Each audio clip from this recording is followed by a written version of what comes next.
Oracle is a company that we have all heard about here or there and know that they have something to do with computers and software, but what does Oracle even do? Well, the company sells database software and technology, cloud engineered systems, and enterprise software products, which has made them worth almost $200 billion, placing them as number 81 on the Fortune 500 list. But in the early 2000s, after the dot-com bubble, they actually lost over 80% of their stock value. So, how did Oracle come back and get so big once again? Make sure to stick around till the end to find out.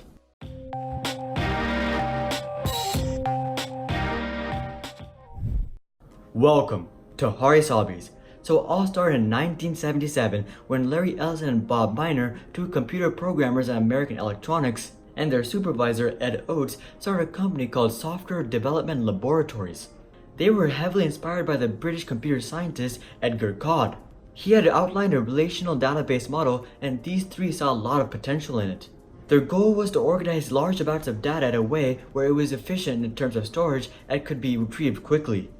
And with that, the trio started developing and marketing a program that was based off Codd's data management theories. In 1979, the company released Oracle, which was the world's first commercial relational database program. What set them apart from the competition was that they used structured query language, or SQL. They quickly rose in popularity, starting off with their first customer, the US Air Force. The Wright-Patterson Air Force Base near Dayton, Ohio was their first customer. By 1982, Oracle was so popular that the whole company changed their name to Oracle.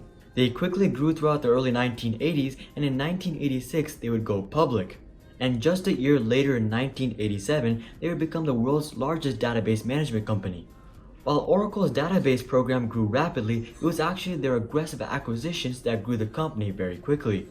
Oracle would buy scores of companies, with their most recent acquisitions including PeopleSoft, Siebel, BEA, Sun Microsystems, and NetSuite. And this is how Oracle really grew. But with the start of the 1990s, there was a lot more competition in the database market. This led to very disappointing earnings for Oracle and led to a period of restructuring. Even more trouble came to the company in the mid-1990s when they made a bad investment in Network Computer, or NC. Network computers are computers that use minimal disk storage, memory, and computing power. They are designed to be connected to a network, which gives them power. The idea is that business workers typically don't need all of the power that their computers offer. They were trying to replace business personal computers with network computers. There was also some pretty convincing cost advantages as well, as the network computers themselves were cheaper than personal computers from Microsoft. Plus, you could easily update and monitor users through the central network. It seemed like a really good idea, and that it would help grow the business while taking business away from their competitor, Microsoft. But the thing was, Windows computers were getting really cheap, and this really eliminated the need for network computers. This unfortunate timing, along with other mistakes, dragged the company down and led to huge losses, leading them almost to bankruptcy. They had to lay off half of their employees, and to make matters even worse, they had to restate incorrect financial statements. They had been overstating revenue, and this led to a class action lawsuit. By this point, the company had lost 80% of their value, and it had to do something different. What they decided to do was stop acquiring other businesses and focus on their own main business of databases. They soon released the next generation of relational databases, and this, along with their internet compatibility, allowed them to find success once again. In fact, they would reach such high heights that their 80% drop in value in the early 1990s would become unrecognizable. Oracle really started focusing on database software applications, and this really made investors very excited about Oracle.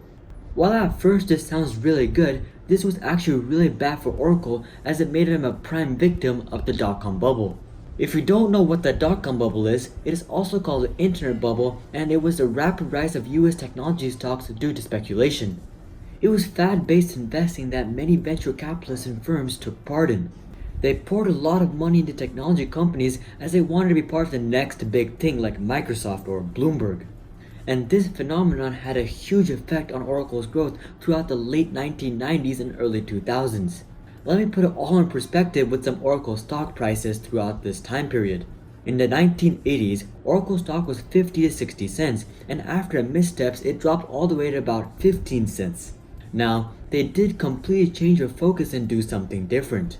Now realistically, considering the niche that they're in, this could lead to a stock price increase to a couple of dollars. It would be really surprising if they reached the $10 mark given the time and circumstances. But with the help of the dot-com bubble, their share price had reached over $40 per share. Now compared to their lows in the 1990s, this was a 25,000% increase or 250 times more. For every dollar invested, they got $250 back, and this was great news for Oracle. At the time, they didn't know what was actually happening, and as a result, they naturally expanded with their increasing income. And this would become a huge problem when their stock prices plummet. And the thing is, one day, speculative prices have to crash by nature.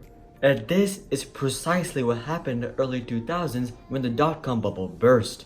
It all started when huge technology companies like Dell and Cisco placed large sale orders for their stock.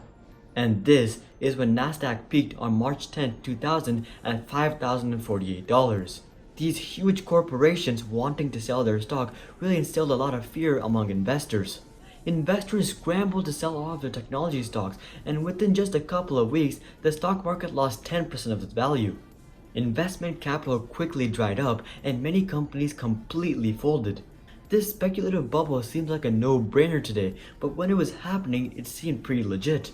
We might even be in one right now. I mean, should Uber and WeWork be valued as high as they are when they are losing billions of dollars per year? If they turn out to be like Amazon and become profitable, then that'll be an investment of a lifetime.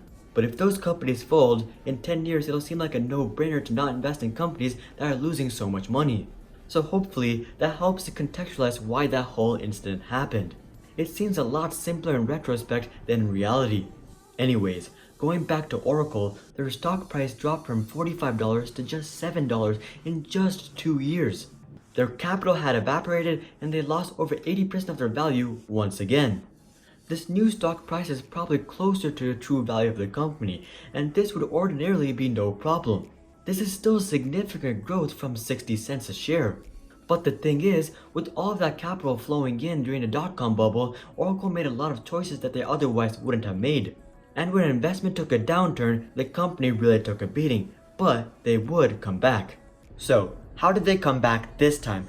Well, last time they really focused on their core business, but this time they would do the exact opposite. They would really focus on expanding their portfolio and diversifying their income. In 2005, they would acquire PeopleSoft, which was an enterprise software specialist, for $10.3 billion. And then less than a year later, in early 2006, they would acquire Siebel for $5.83 billion. And then their next big purchase came in 2008 of BEA Systems. This was an enterprise middleware and application software company that they would acquire for $8.5 billion. And these three purchases really allowed Oracle to return to their growth trajectory. But their next acquisition is what would really make them big once again.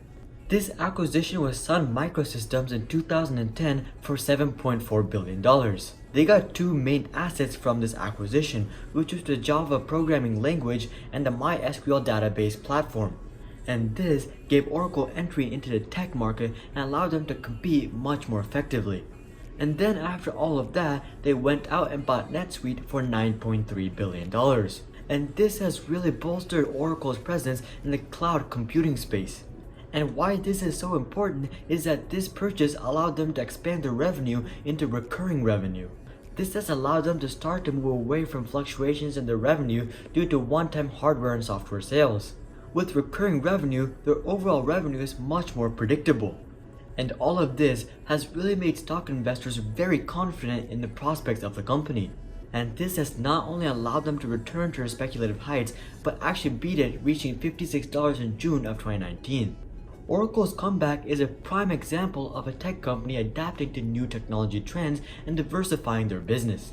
They have really picked up a lot of momentum and they don't seem to be slowing down anytime soon. Their comeback was really made possible by their transition and focus from hardware to software and service offerings. This is made evident by their rapid growth in cloud computing and data analytics. Oracle has really taken advantage of the new unique opportunities presented by the technology world and are really pushing the boundaries forward. And of course, they are looking to acquire more companies as their acquisition of NetSuite is already starting to pay off. They are really trying to expand into new categories and diversify their income even further. They want to make sure that another devastating experience doesn't ruin the company. And they seem to have done a really good job, as Oracle has made a full comeback and they are stronger than ever before.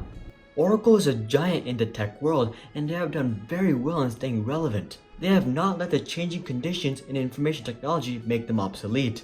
They have made some missteps in the past and really got burned by a dot-com bubble, which both almost led them to bankruptcy. But today, if anything, these setbacks actually allowed Oracle to grow.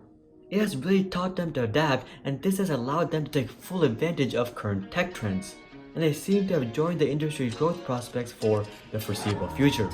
But that's all I have for you guys on Oracle. Make sure to comment down below what company you would like me to cover next. Also, if you guys like this video, then make sure to drop a like and consider subscribing if you'd like to see more videos just like this one. But until then, I'm Hari, and I'll see you guys on the next one.